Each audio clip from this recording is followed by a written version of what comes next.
അത് ശരി. അകത്ത് കളി നടന്നുകൊണ്ടിരിക്കുമ്പോ അതിന്റെ ഇടയിലാണോ തന്റെ തീറ്റ? ഉച്ചക്ക് കിട്ടിയത് കഴിച്ചിട്ട് വിശപ്പ് മാറിയില്ല. ഇതൊരു നേപ്പാളി തന്നതാ. എന്നാലേ നാളെ മുതൽ തനിക്ക് ഇലയിട്ട് സദ്യ വിളമ്പി തരാം. വന്ന് പെട്ടെന്ന് വേഷം മാറും. വേഷം മാറാനോ? എന്തിന്? തന്റെ ചോദ്യത്തിനൊന്നും ഉത്തരം പറയാൻ നേരമില്ല. മതി കഴിച്ചത്. അല്ല, വിശക്കുമ്പോ എന്തെങ്കിലും കഴിക്കണ്ടേ? ഇങ്ങോട്ട് വരാനാ പറഞ്ഞത്. ഒരു ഐറ്റം ചെയ്യണം. രാജേഷ് തിവാരി പനി പിടിച്ച് കിടപ്പില്ല.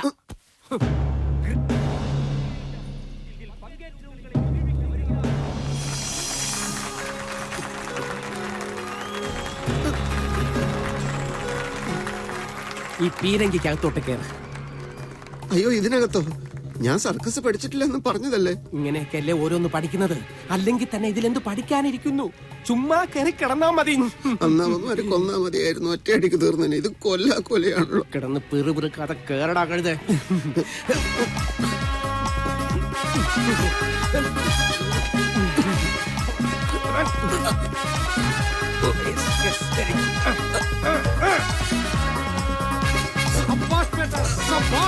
बहुत अच्छा भाई और बहनों, द ग्रेट इंडियन पीरंगी जंप.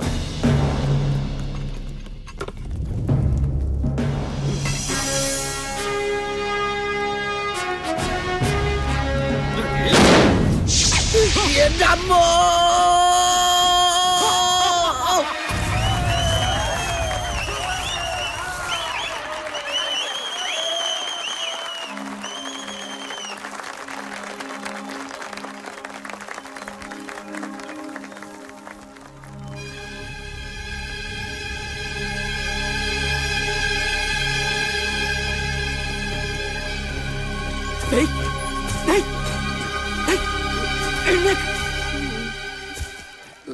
എഴുന്നേറ്റ് താഴെ വരാൻ.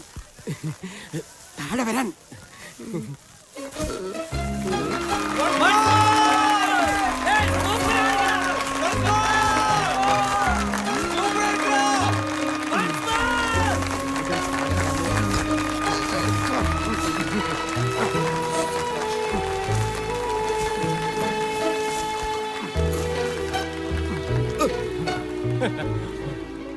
കുത്തബ് മീനാർ വടകരയിലാണോ? അതെ അതെ അതെ, പണ്ട് മുതലേ അവിടെ തന്നെ. മോമ്പാ വില ഇതാ. ഇവന്റെ ഫോളിംഗ് അസലായിരുന്നു. Thank you sir. ഓഡിയൻസിന്റെ കണ്ണ് തള്ളിപ്പോയി. തിവാരിയുടെ പനി മാറിയാലും ഇനി ഈ ഐറ്റം ഇവൻ തന്നെ ചെയ്താൽ മതി. Okay sir. അടുത്ത തവണ വീഴുമ്പോ തല കുത്തി വീണ ഒന്നും കൂടെ നന്നായിരിക്കും. അത് ഈസി ആയിട്ട് ചെയ്യിക്കാം. ഇവനാണൊരു അഭ്യാസിയാ ഇല്ലേ? അണ്ണാ, ഭാർഗവണ്ണാ, അണ്ണോ, ഇയാളിത് എവിടെ പോയി കിടക്കുക? ഭാർഗവണ്ണാ, പതുക്കെ വിളിക്കടോ. വല്ലവനും കണ്ടുപിടിച്ചാ പിന്നെ ഇവിടെ നിന്ന് ഓടേണ്ടി വരും. എന്തായി? അപ്പം മോട്ടോറേഷൻ കിട്ടിയോ? കിട്ടിയില്ലെണ്ണ. കപ്പ ആയില്ല മുളക് കിട്ടതും. ഈ നേരത്തെ അതൊക്കെ എവിടെ കിട്ടാനാണ്? എല്ലായിടത്തും തിരക്കിയോ? അതെങ്ങനാ? മുട്ട റോസ്റ്റ് ഉണ്ടോ എന്ന് ചോദിച്ചോണ്ട് ടൗൺ മുഴുവൻ തെണ്ടാനൊക്കുവോ? 2 പരിപ്പോടെയുണ്ട്. ഇത് തിന്നേച്ചേ കുറച്ച് പച്ചവെള്ളം കുടിച്ചാൽ മതി. പരിപ്പോടെ? അതെ, പരിപ്പോടെ തന്നെ. മോശപ്പെട്ട ഒരവസ്ഥ വരുമ്പോ മനുഷ്യൻ അതിനനുസരിച്ച് ജീവിക്കാൻ പഠിക്കണം. ജബ്ബാറേ. അതെ, ജബ്ബാറ് തന്നെ. വേണമെങ്കിൽ കഴിച്ചാൽ മതി. ഒരയില മുളകിട്ടത്. കുറെ കാലമായില്ല അയില തിന്നാൻ തുടങ്ങിയിട്ട്. ഇതുവരെ മടത്തില്ലേ? അപ്പൊ നിങ്ങൾക്കും എന്നെ വിലയില്ലാതായി. അണ്ണാ, ടൗണിലെ മുഴുവൻ അണ്ണനെതിരെ ജാഥയും പൊതുയോഗവും നടക്കുക. കറണ്ട് ഭാർഗവനെ അറസ്റ്റ് ചെയ്യണമെന്നും പറഞ്ഞ് ആളുകൾ അലറി വിളിക്കുക. പാത്തും പതുങ്ങിയ ഞങ്ങൾ ഈ പരിപ്പിട തന്നെ ഒപ്പിച്ചത്. അണ്ണന്റെ ആൾക്കാരാണ് ഞങ്ങളെന്ന് വലിയൊരു തിരിച്ചറിഞ്ഞാൽ. കണ്ണപ്പം പറഞ്ഞപ്പോ എനിക്ക് കാര്യം മനസ്സിലായി. പക്ഷേ ജബ്ബാറ്. അണ്ണാ, അണ്ണനോട് എനിക്ക് ഇഷ്ടക്കുറവുണ്ടായിട്ടൊന്നുമല്ല ഞാൻ പറഞ്ഞത്. നമ്മുടെ ഇപ്പോഴത്തെ അവസ്ഥ അണ്ണനൊന്ന് ആലോചിച്ച് നോക്കിയേ. മര്യാദയ്ക്കൊന്ന് കിടന്നുറങ്ങിയിട്ട് നാളെത്രായി. ഇവിടുത്തെ കൊതു കടിച്ചിട്ടാണ് മേലാകെ ചൊറിച്ചില്ല. ഇനി അങ്ങോട്ട് എന്താവും ഒരെത്തും പിടിയില്ല. ടൗണിൽ പോയപ്പോ ഞങ്ങൾ ആലോചിച്ചതാ ബാർബർ ഷോപ്പിൽ കയറി മൂടി പറ്റ അങ്ങ് വെട്ടിച്ചാലോന്ന്, ആളറിയാതിരിക്കാൻ. ഒരു ഉപദേശം ചോദിക്കാമെന്ന് വെച്ചാ ഡോക്ടറെയും കാണാനില്ല. മണ്ടത്തരം പറയാതെണ്ണ. ഇത്രയും കാലമായിട്ടും അയാൾ എന്ത് പിന്നാക്ക ചെയ്തത്? പിന്നെന്താണോ വഴി? പന്നികളെ.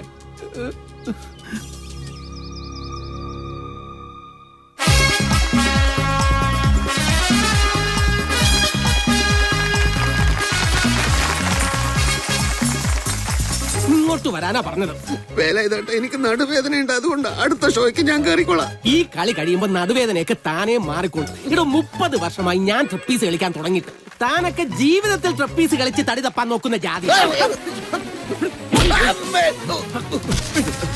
തുണി അലക്കാനും കക്കൂസ് ഇടാനും പറഞ്ഞാൽ അനുസരിക്കില്ല. ഇങ്ങനെ തിന്നു മുടിക്കാനായി മാത്രം ഒരുത്തന്നെ ഇവിടെ ആവശ്യമില്ല. പടഞ്ഞു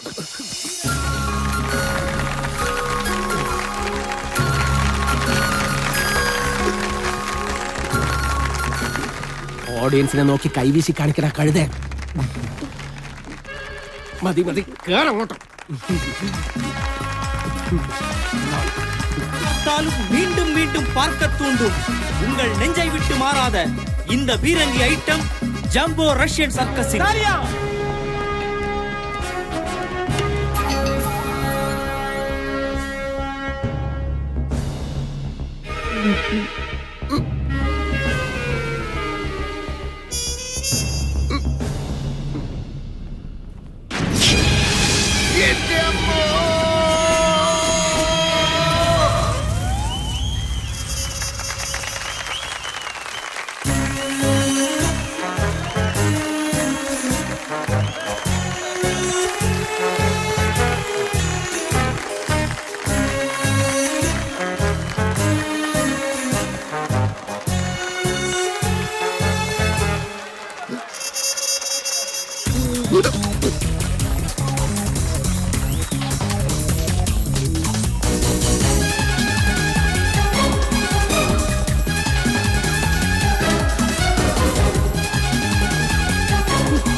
എന്റെ അന്ത്യം ഇവിടെ വെച്ച് തന്നെയാവാം.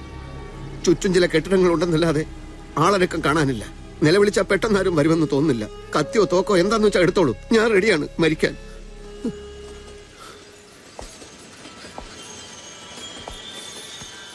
എന്താ കൊല്ലുന്നില്ലേ?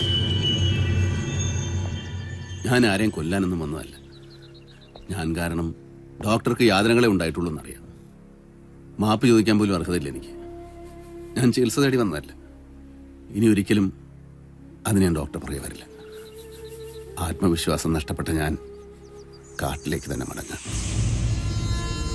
നേരത്തെ തീരുമാനിക്കപ്പെട്ടതാണ് എൻ്റെ വിധി. അതവിടെ വെച്ച് എനിക്ക് കിട്ടട്ടെ. ഡോക്ടർ നാട്ടിലേക്ക് വരും, പഴയ ജീവിതത്തിലേക്ക്. അത് പറയാമെന്നതാണ് ഞാൻ. അതിന് വെറും സ്വപ്നമാണ്. ഞാൻ എങ്ങോട്ടുമില്ല. താൻ കൊല്ലുന്നുണ്ടെ കൊല്ലടോ. ഡോക്ടർ, ഞാൻ പറയുന്നത് കേൾക്ക്. ഞാൻ കാട്ടിലേക്ക് മടങ്ങിയാൽ ഡോക്ടറെ കൊല്ലാൻ ആരും വരില്ല. എന്ന് വെച്ചാൽ അതൊന്നും വിശദീകരിച്ചിട്ട് കാര്യമില്ല. ഡോക്ടർ, ഞാൻ പറയുന്നത് വിശ്വസിക്കും. തന്നെ പോലൊരാൾക്ക് എന്റെ കാര്യത്തിൽ ഇത്ര ഉത്കണ്ഠ എന്തിന്? കുറ്റബോധവും മാപ്പ് ചോദിക്കാനുള്ള ആഗ്രഹമൊക്കെ നന്മയുള്ള മനസ്സിലേ ഉറവെടുക്കൂ. ഇത് സത്യമാണെങ്കിൽ കുറച്ചു നാളുകളായി തന്റെ ഉള്ളിൽ താൻ പോലും അറിയാതെ വീണ്ടും വിചാരത്തിന്റെ ഒരു വടംവലി നടക്കുന്നുണ്ടാവണം. ദീർഘകാലമായുള്ള തെറ്റുകളിൽ നിന്നുള്ള മോചനം, നന്മയുള്ള ഒരു ജീവിതത്തിന് വേണ്ടിയുള്ള ദാഹം.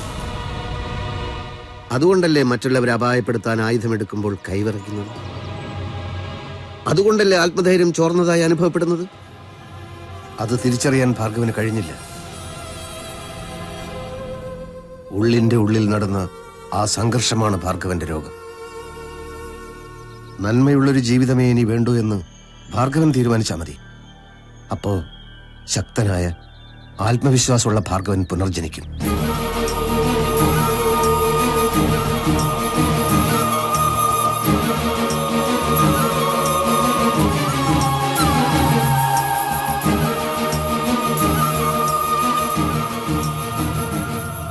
ശരിയാണ് ഡോക്ടർ, അത് തന്നെയാണ് എൻ്റെ പ്രശ്നം. ആഗ്രഹിക്കാത്ത സാഹചര്യങ്ങളിലേക്ക് പലപ്പോഴും ഞാൻ വലിച്ചെറിയപ്പെടുകയായിരുന്നു. ഡോക്ടർക്കറിയാമോ, വിഷം കുടിച്ച എൻ്റെ അച്ഛൻ മരിച്ചത്. എന്നെ പ്രസവിച്ച് അധികം കഴിയുന്നതിന് മുമ്പ് എന്തോ രോഗം വന്ന് കട്ടിലിൽ നിന്ന് എഴുന്നേക്കാൻ വയ്യാത്ത അവസ്ഥയിലായിരുന്നു അമ്മ. എനിക്ക് ഓർമ്മ വെച്ചപ്പോൾ അമ്മയെ ചികിത്സിച്ച് അച്ഛൻ മുടിഞ്ഞിരുന്നു. കഞ്ഞി വെക്കുന്നത് അച്ഛൻ, അത് കോരിത്തരുന്നത് അച്ഛൻ, സ്കൂളിൽ കൊണ്ടാക്കുന്നത് അച്ഛൻ. 9ാം ക്ലാസ്സിലെത്തിയപ്പോൾ ഫീസ് കൊടുക്കാൻ പറ്റാതെ എന്റെ നിൽപ്പെന്നും സ്കൂളിന്റെ വരാന്തയിലായിരുന്നു. അമ്മാവന്റെ ഒരു മകള് കല്യാണം കഴിച്ച് ഭർത്താവിനോടൊപ്പം നാഗാലാൻഡിലുണ്ടായിരുന്നു. ഒരിക്കൽ നാട്ടിൽ വന്നപ്പോ ഞങ്ങളുടെ കൂടെ വിട്ട ഇവനെ ഞങ്ങളെ നന്നായി പഠിപ്പിച്ചോളാന്ന് പറഞ്ഞു. ഒരേ ഒരു മകനല്ലേ, എവിടെയെങ്കിലും പോയി രക്ഷപ്പെട്ടോട്ടെ എന്ന് കരുതി എന്നെ അവരോടൊപ്പം അച്ഛൻ വിട്ടു. അവിടെ നിന്നാണ് എന്റെ ദുരന്തം തുടങ്ങുന്നത്. എന്നെ അവർ സ്കൂളിൽ അയച്ചതേ ഇല്ല. ഭാര്യയും ഭർത്താവും ജോലിക്ക് പോകുമ്പോൾ 3 വയസ്സുള്ള 2 കുട്ടികളെ ഞാൻ നോക്കണം. പിന്നെ അടുക്കള പണിയും ഞാൻ തന്നെയാണ്. അന്ന് ഞാൻ കരയാത്ത ദിവസങ്ങളില്ല. മിക്ക ദിവസം അവരെന്നെ അടിക്കും. തീക്കുള്ളി എന്റെ ദേഹത്ത് വലിച്ചെറിഞ്ഞിട്ടുണ്ട്. ഇതിനിടയ്ക്ക് അമ്മ മരിച്ച വിവരത്തിന് കമ്പി വന്നിട്ട് അവരെന്നെ അറിയിച്ചില്ല. നാട്ടിൽ പോയി ഞാൻ ഒരിക്കലും തിരിച്ചു വരില്ലെന്ന് അവർക്ക് ഉറപ്പായിരുന്നു. സഹിക്ക വയ്യാതായപ്പോ ഒളിച്ചോടി. ആ യാത്ര അവസാനിച്ചത് ജയിലിൽ. അച്ഛൻ എന്നെ തിരക്ക് നാഗാലാൻഡിൽ പോയിരുന്നെന്ന് പിന്നീടാണ് അറിഞ്ഞത്.